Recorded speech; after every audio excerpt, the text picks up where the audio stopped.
નમસ્કાર વહાલા વિદ્યાર્થી મિત્રો, આજના આ વિડીયોમાં આપણે જોવાના છીએ ધોરણ 4 ગણિત વિષયનું વાર્ષિક પરીક્ષા માટેનું મોસ્ટ આઈએમપી પેપર સોલ્યુશન આજના આ વિડીયોમાં જોવાના છીએ।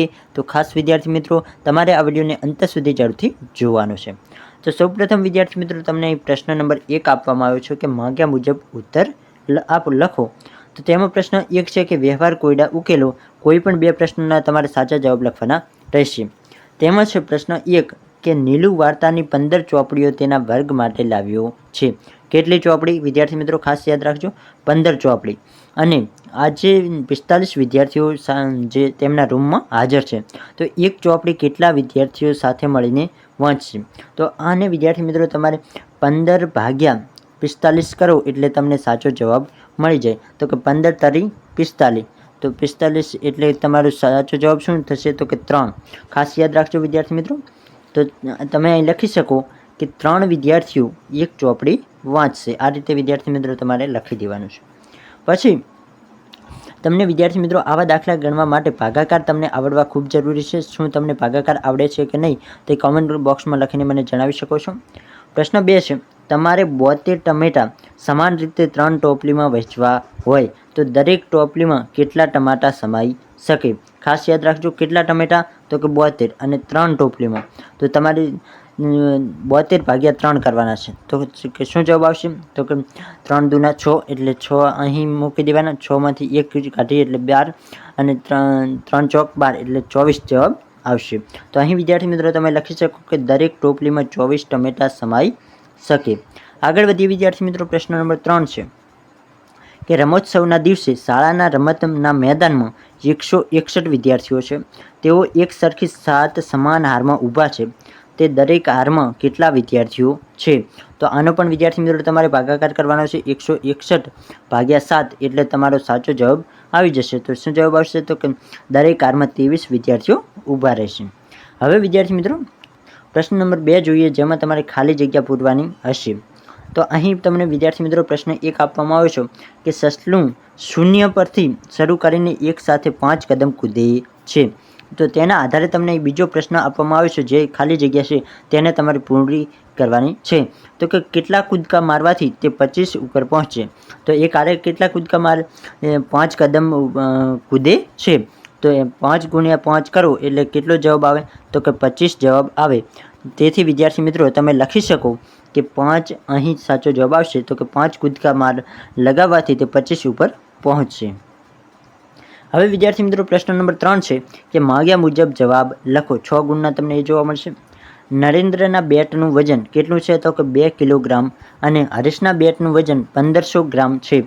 તો કોનું બેટ વજનમાં ભારે છે સમજાવો। તો વિદ્યાર્થી મિત્રો આમાં તમારે સમજાવવાનું છે।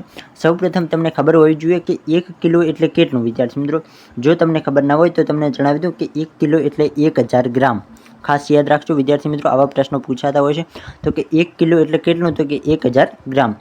તો હવે નરેન્દ્રના બેટનું વજન કેટલું છે? તો કે 2 કિલો એટલે 2 કિલો એટલે કેટલું થાય? તો કે 2000 ગ્રામ। તો અહીં વિદ્યાર્થી મિત્રો આપણે લખી શકીએ કે નરેન્દ્રના બેટનું વજન 2 કિલો એટલે 2000 ગ્રામ થાય। તેથી આપણે લખવાનું કે નરેન્દ્રના બેટનું વજન વધારે ગણી શકાય છે। પછી છે વિદ્યાર્થી મિત્રો પ્રશ્ન 2 કે એક લિફ્ટમાં વધુમાં વધુ 220 કિલોગ્રામ વજન લઈ જઈ શકાય છે। તો 4 વ્યક્તિઓ લિફ્ટમાં એકસાથે જવા માંગે છે અને તેમનું વજન કેટલું છે? તેમનું વજન અનુક્રમે 58 kilo, 65 kilo, 70 kilo, 51 kilo, 58 kilo, 65 kilo અને 70 કિલો છે। તો તેઓ લિફ્ટમાં જઈ શકશે અને કેમ? જઈ શકશે કે નહીં સૌપ્રથમ તમારે એ જણાવવાનું, અને કેમ? તો તમારે વિદ્યાર્થી મિત્રો શું કરવાનું છે? તો સૌપ્રથમ આ જેટલા વ્યક્તિઓ છે એ દરેક વ્યક્તિઓનું વજનનો સરવાળો કરવાનો।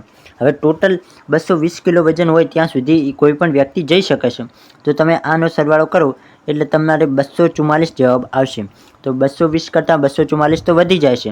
એટલા માટે વિદ્યાર્થી મિત્રો લિફ્ટમાં વધુમાં વધુ 220 કિલોગ્રામ લઈ જઈ શકીએ છીએ।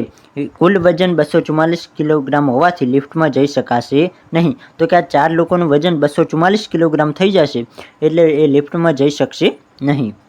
આગળ વધીએ, ચીકુનું વજન 3050 ગ્રામ છે। તો તેને આપણે લખવું હોય કિલોમાં લખવું હોય તો આપણે કઈ રીતે લખી શકીએ? તો કે 3 કિલો ને 500 ગ્રામ. આ રીતે વિદ્યાર્થી મિત્રો તમારે લખવાનું છે. અહીં 3 આવશે અને અહીં 500 આવશે. અહીં તમને એક બીજો પ્રશ્ન પૂછવામાં આવશે, 3 કિલોગ્રામ એટલે કેટલા ગ્રામ? તો અહીં વિદ્યાર્થી મિત્રો તમને મેં આગળ પણ જણાવ્યું કે 1 કિલોગ્રામ એટલે કેટલું? તો કે 1000 ગ્રામ. ખાસ યાદ રાખજો. તો 3000 એટલે 3 કિલો એટલે કેટલું? તો કે 3000 ગ્રામ. 3000 ગ્રામ તમારે અહીં સાચો જવાબ 3000 ગ્રામ આવશે. પછી છે પ્રશ્ન 3 કે માંગ્યા મુજબ જવાબ લખો. 5 ગુણના છે પ્રશ્નો. અપૂર્ણાંક ભાગ આકૃતિમાં દર્શાવો. તો અપૂર્ણાંક ભાગ કઈ રીતે દર્શાવી શકાય? તો કે આમ તમારે 2 ખાના પૂરો એટલે અપૂર્ણાંક ભાગ દર્શાવી શકાય છે. અપૂર્ણાંક ભાગ આકૃતિમાં દર્શાવશે. તો અહીં વિદ્યાર્થી મિત્રો અહીં 3/4 આપ્યા છે એટલે કે 4માંથી 3 ખાના પૂરવાના છે. તો તમે આ 3 ખાના પૂરી શકો છો.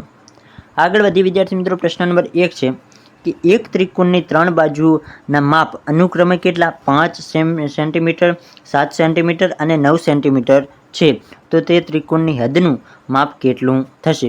તો વિદ્યાર્થી મિત્રો ખાસ યાદ રાખજો 21 સેન્ટીમીટર થશે. પછી છે પ્રશ્ન 2 કે 6 સેન્ટીમીટર લંબાઈવાળા ચોરસની સીમા હદનું માપ શું થશે? તો તેનું કેટલું થશે? તો કે 24 સેન્ટીમીટર. તો આ રીતે વિદ્યાર્થી મિત્રો તમે તમારા પ્રશ્નોના જવાબ લખી શકો છો. આઈ હોપ તમને વિદ્યાર્થી મિત્રો આ વિડીયો પસંદ આવશે. જો તમને આ પેપર સોલ્યુશન પસંદ આવ્યું તો વિડીયોને લાઇક કરો. આપણી યુટ્યુબ ચેનલ પર પહેલીવાર આવ્યો તો ચેનલને જરૂરથી સબસ્ક્રાઈબ કરો.